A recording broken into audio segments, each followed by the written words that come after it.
ગીર સોમનાથના સુત્રાપાડામાં વરસાદ વરસ્યો। સુત્રાપાડાના ગ્રામ્ય વિસ્તારોમાં વરસાદ જોવા મળ્યો છે। લોઢવા, પ્રશ્નાવડા, બળવલામાં વરસાદ વરસ્યો। વડોદરા, ઝાલા સહિતના ગામડાઓમાં પણ વરસાદ જોવા મળ્યો છે। ગીર સોમનાથના કોડીનારમાં વરસાદ વરસ્યો। કોડીનાર સહિતના આસપાસના ગામોમાં વરસાદ વરસી રહ્યો છે। ગીર ગઢડા, તાલાળા સહિતના ગામોમાં પણ વરસાદી વાતાવરણ છવાયું છે।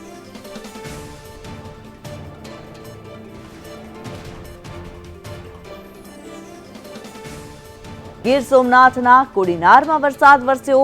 કોડીનાર સહિતના આસપાસના ગામોમાં વરસાદ વરસી રહ્યો છે। ગીર ગઢડા, તાલાળા સહિતના ગામોમાં પણ વરસાદી વાતાવરણ છવાયું છે।